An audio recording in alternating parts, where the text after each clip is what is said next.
At 12:45 p.m. on October 12, 1964, jogger Henry Wiggins heard a woman scream, "Somebody help me! Somebody help me!" He looked down from the towpath overlook toward the Chesapeake and Ohio Canal. Below, on the wooded trail, he saw a slender black man in a light jacket standing over a woman lying on the ground. Then, Wiggins heard 2 gunshots. Bang, bang. The woman stopped moving. The man in the light jacket walked away, calmly, down the path. Wiggins ran to find a phone. Within minutes, police arrived at the canal towpath. The victim was Mary Pinchot Meyer, 43 years old, Georgetown socialite, artist, ex-wife of a senior CIA official, sister-in-law of Washington Post editor Ben Bradlee, and secret mistress of President John F. Kennedy during the final 2 years of his life. Meyer had been shot twice, once in the head, once in the back, at close range, execution style. Within hours, police arrested a 25-year-old black laborer named Ray Crump, Jr. He was wet, disoriented, found near the crime scene. He had no weapon, no blood on his clothes, no physical evidence linking him to the murder. But he was black, and this was 1964 Washington, D.C., and Mary Meyer was white and wealthy. The case seemed simple. Random street crime, wrong place, wrong time, justice served. But that night, as police processed the crime scene, something else was happening.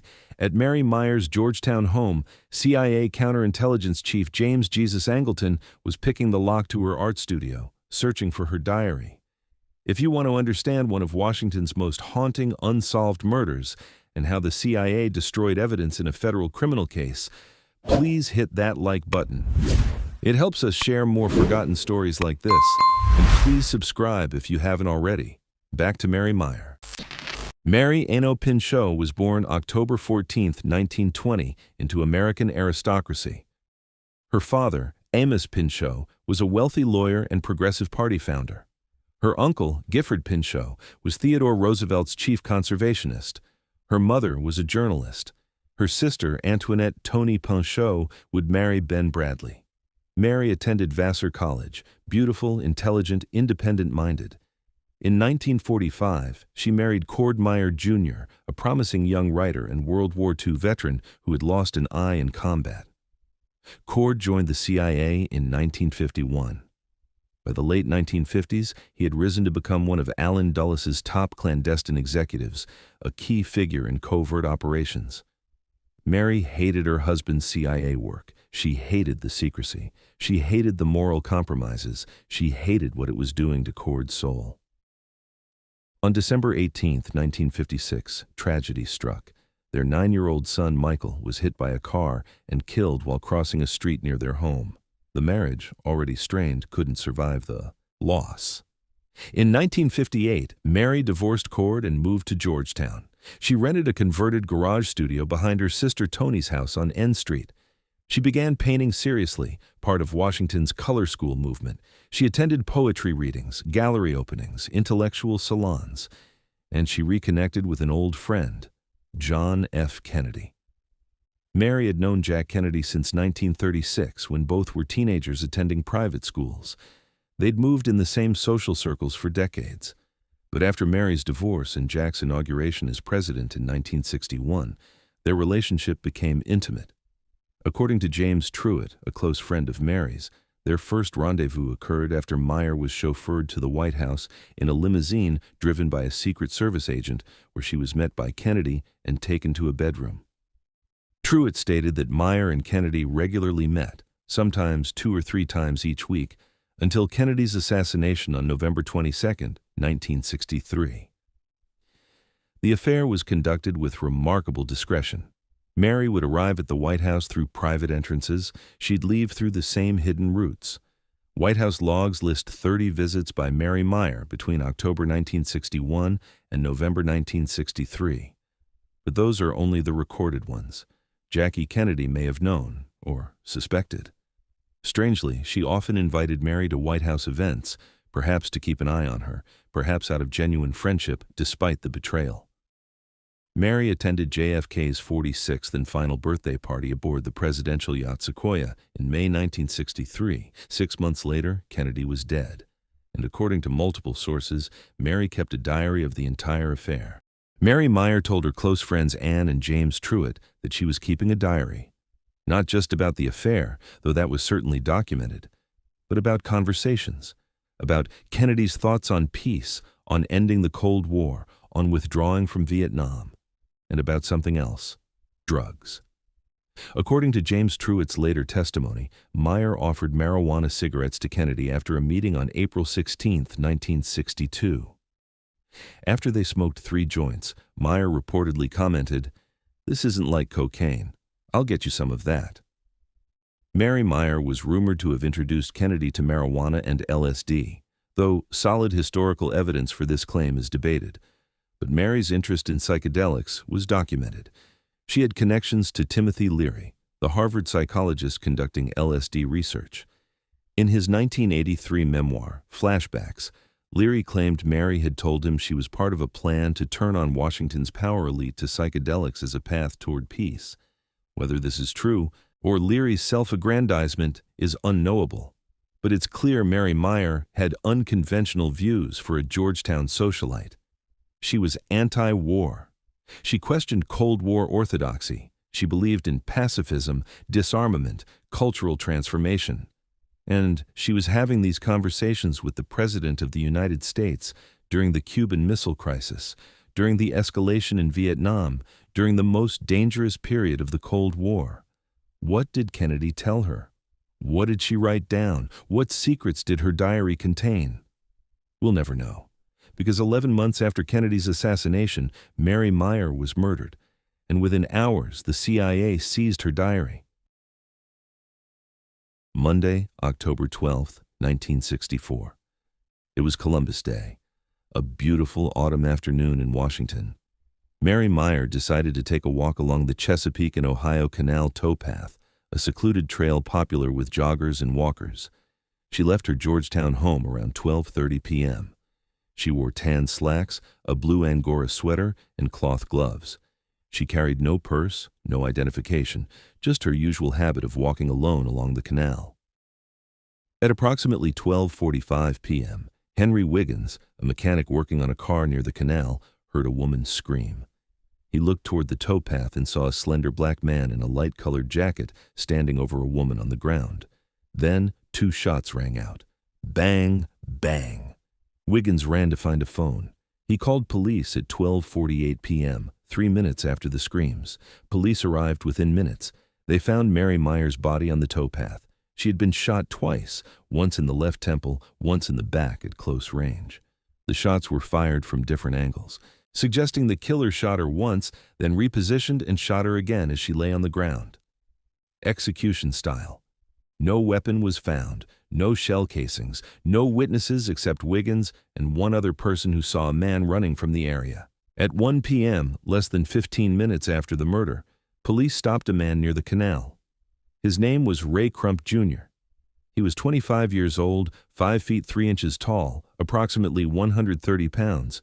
He was wet, muddy, disoriented. He claimed he had been fishing and had fallen in the canal. Crump matched the general description Wiggins had given: black male, light jacket. But there were problems. Wiggins had described the killer as 5 feet 8 inches tall, 185 pounds, 5 inches taller and 55 pounds heavier than Crump. Other witnesses gave conflicting descriptions, and Crump had no weapon, no blood on his clothes, no forensic evidence linking him to the crime. But police had their suspect. And within 24 hours, D.C. authorities announced they had solved the murder of Mary Pinchot Meyer, random street crime, a robbery gone wrong, justice would be swift. Except Mary Meyer carried no purse, nothing was taken, and several people in Washington knew this was no random crime. October 12, 1964. Evening. The same day Mary Meyer was murdered. It took hours for police to identify the body. Mary had carried no ID. There was only a faded laundry tag reading Meyer in one of her gloves. Ben Bradlee, Meyer's brother-in-law and Newsweek Washington bureau chief, first learned Mary might have been killed when a friend called him that afternoon asking if he'd been listening to the radio. Someone matching Mary's description had been murdered on the towpath. By evening, the family had confirmed the worst. Mary Meyer was dead. Then something extraordinary happened. Anne Truitt, Mary's close friend, who was living in Tokyo at the time, placed an international phone call to the Bradlee house. She was looking for James Jesus Angleton. Angleton and his wife Cicely were at the Bradlee house that evening, offering condolences. On the phone from Tokyo, Anne Truitt told them about the diary. Mary had given specific instructions. In the event of anything happening to Mary, while Anne was in Japan, James Angleton should take the diary into his safekeeping. Think about that. Mary Meyer had arranged for the CIA's counterintelligence chief to secure her diary if she died. This wasn't paranoia. This was preparation. That night, the same night Mary was murdered, Ben Bradlee, his wife Toni, Mary's sister, James Angleton, and Cicely Angleton made a decision. If they found the diary, they would keep its existence secret from authorities. This was obstruction of justice in a federal criminal case, in a murder investigation, and they all agreed to it. According to Ben Bradlee's 1995 memoir, A Good Life, they first searched Mary's Georgetown house. When Bradlee and Toni arrived, they were surprised to find Angleton already inside. We asked him how he'd gotten into the house, and he shuffled his feet. Later we learned that one of Jim's nicknames inside the agency was the locksmith, and that he was known as a man who could pick his way into any house in town. The diary wasn't in the house, so they went to Mary's studio, the converted garage behind the Bradlee house, and there they encountered Angleton again, this time in the process of picking the studio lock with special CIA tools. The fact that the CIA's most controversial counterintelligence specialist had been caught in the act of breaking and entering and looking for her diary, Bradlee wrote, was not something he considered appropriate for public disclosure. Toni Bradlee found the diary. About 50 pages. Many contained paint swatches and notes on mixing colors, but approximately 10 pages contained what Bradlee called phrases about a love affair, which clearly was with JFK. They read it. They saw the affair documented. They saw Kennedy's name. And they made their decision. Toni gave the diary to Angleton with instructions to destroy it. According to Bradlee, they concluded this was in no sense a public document, despite the braying of the knee-jerks about some public right to know. James Angleton took the diary. He claimed he burned it at CIA headquarters along with Mary's personal correspondence, but he didn't. Angleton was a liar. The diary likely survived for years as potential blackmail material before eventually being destroyed. Or perhaps it still exists somewhere. And here's the most damning part. The next day, Ben Bradlee testified at Ray Crump's preliminary hearing. He was asked under oath whether he had made any effort to gain entry to Mary Meyer's house or studio. He said no, he committed perjury. Ray Crump Jr. sat in a D.C. jail, charged with first-degree murder. He faced the death penalty. He had no money for a lawyer. He had no connections. He was a poor black man accused of killing a wealthy white woman in 1964. The case seemed hopeless. Then Dovey Roundtree took the case. Roundtree was one of Washington's most respected criminal defense attorneys. She was black, a minister in the African Methodist Episcopal Church, a civil rights pioneer who had successfully argued the first Jim Crow bus case before the Interstate Commerce Commission. For Roundtree, civil rights was a sacred mission, and when she looked at the evidence against Ray Crump, she saw injustice. There was no murder weapon. Police had searched the canal, the woods, the area around the crime scene. No gun, no shell casings, nothing. There was no forensic evidence, no blood on Crump's clothes, no gunpowder residue on his hands, no hair, fibers, or physical evidence linking him to Mary Meyer. The eyewitness descriptions were contradictory. Henry Wiggins, the primary witness, described the killer as 5 feet 8 and 185 pounds. Crump was 5 feet 3 and 130 pounds. And there was a problem with the timeline. Crump had been stopped by police at 1 p.m., 15 minutes after the murder. He was wet and muddy, claiming he had fallen in the canal while fishing.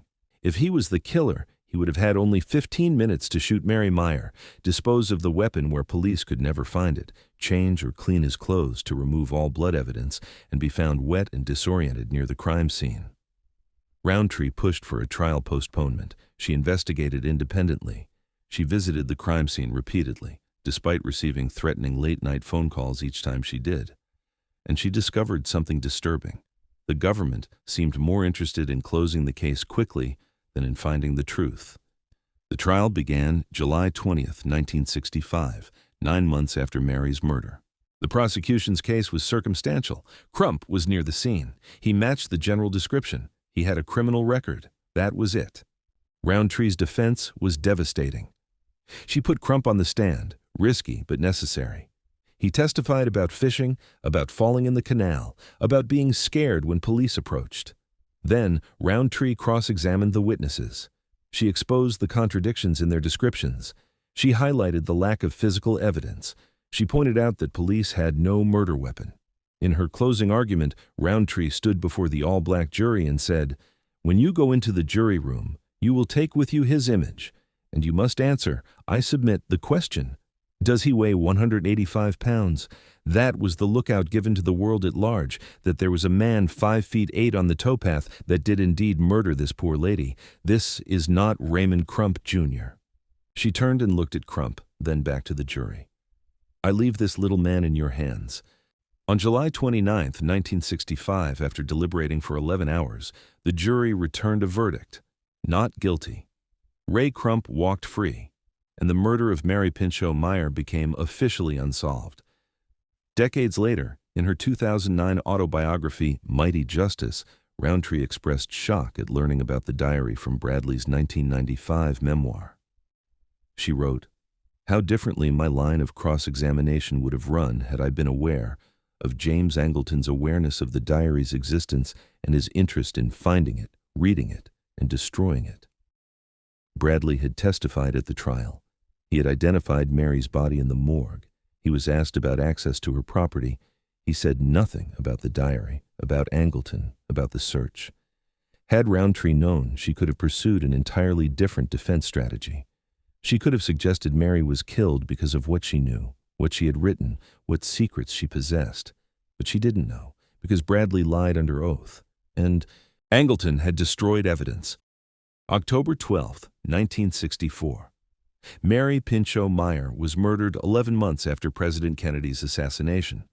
The timing is striking. On September 24, 1964, 18 days before Mary's murder, the Warren Commission released its final report concluding Lee Harvey Oswald acted alone. The official narrative was set: no conspiracy, lone gunman, case closed. 10 days after the Warren Commission report, Mary Meyer was shot execution-style on a Georgetown towpath. Was this coincidence? Or was Mary killed because of what she knew? The conspiracy theories are endless. Theory 1. CIA hit. Mary knew too much about Kennedy's plans for peace, about his intention to end the Cold War, about his Vietnam withdrawal.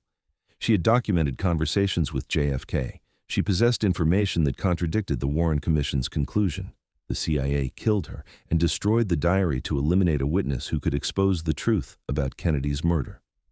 Theory 2. Mob retaliation.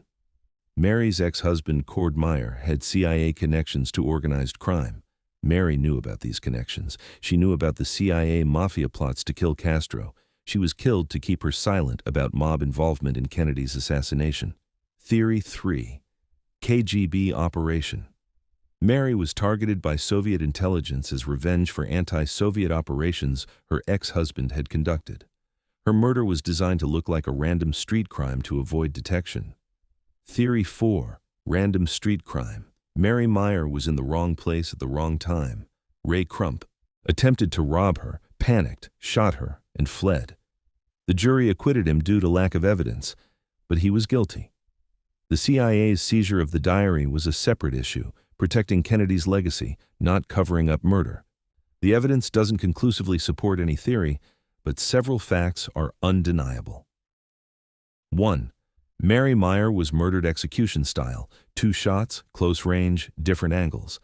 This was not a typical robbery or random attack. 2. Nothing was stolen. Mary carried no purse, no valuables. If robbery was the motive, why shoot her? 3. The diary disappeared within hours of the murder, seized by the CIA's counterintelligence chief. 4. Key witnesses lied under oath about the diary's existence. 5. The government rushed to trial, presenting weak evidence against a suspect who didn't match witness descriptions. 6. Police never seriously investigated alternative suspects or theories. Was it a professional hit made to look like street crime? The characteristics suggest yes. Execution-style killing, no witnesses except at a distance, killer calmly walking away, weapon never found, no forensic evidence. Was Mary killed because of what she knew? Possibly, but we'll never know what was in the diary.